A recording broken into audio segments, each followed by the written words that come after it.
Hello, this is Timothy Ball from JHD Architects.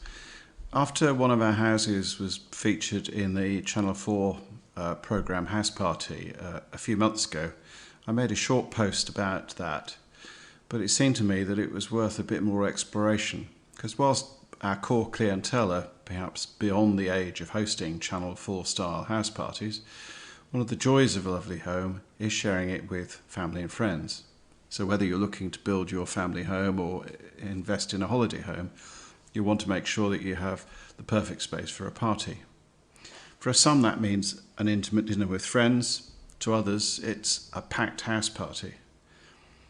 A typical client brief concentrates rightly on day-to-day family activities. However, there's always an opportunity to create spaces that can be used for bigger scale entertaining, having a party. Here are some of our top tips for designing your own party house. The entrance, first impressions after all, are important. Should be warm and inviting, clutter-free, and large enough for a few people to gather if the weather's poor.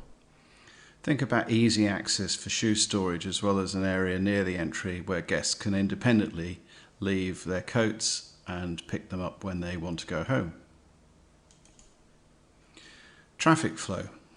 It's always important, and a party home is no exception. The ideal entertaining house is large enough for people to move through freely, but maintains some intimate and warm areas to converse, perhaps enjoy views of the garden. These comfortable areas should ideally be created around a central hub, perhaps a room that connects to other key entertainment spaces. This could be a hallway, a big kitchen, dining room, or a terrace. The hub helps guests move through the spaces easily and encourages conversation by connecting intimate social areas whilst maintaining the traffic flow. Guests can move freely, allowing them to decide where they feel most comfortable.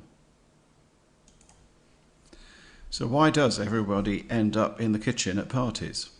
Usually because it's a great space and the guests feel most relaxed there. One of the key features of a good kitchen is an island unit. High stools around that encourage guests to help with the preparations while they keep you company. They also don't feel as though they're looking to be waited on. The kitchen island can also double up as a serving buffet or a wet bar. Many families no longer use their dining room for nightly meals, but a spacious eating area is still a great asset when it comes to hosting a dinner party. The ideal size of the room is dependent on how many people you plan on having for an average gathering.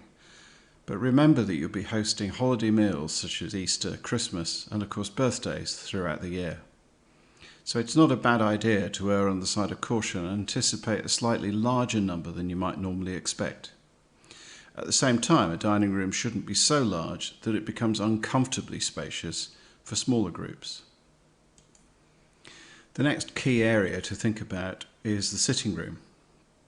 It doesn't matter whether you're throwing a bash or simply looking for a place to retire after dinner for games and coffee.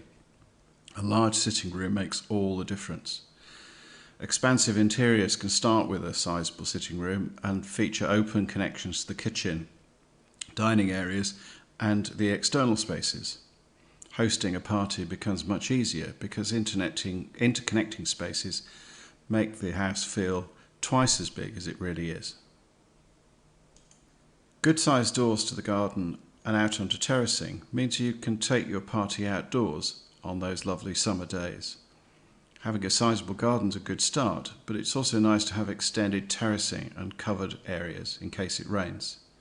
They lend some grandeur to your gathering, but they also soften the transition between inside and outside, bringing the outdoors into the building. And don't forget areas outside for cooking and eating, seating, barbecues, even an outdoor kitchen.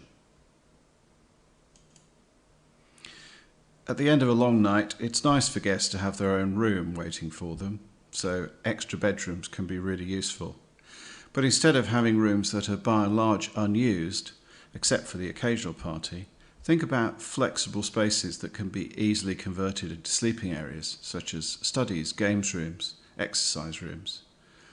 Overall, you need to strike a balance between finding enough space and maximising the use of these flexible rooms. And lastly, don't forget access and loos. How can deliveries for outside caterers be eased? Perhaps you need a tradesman's entrance.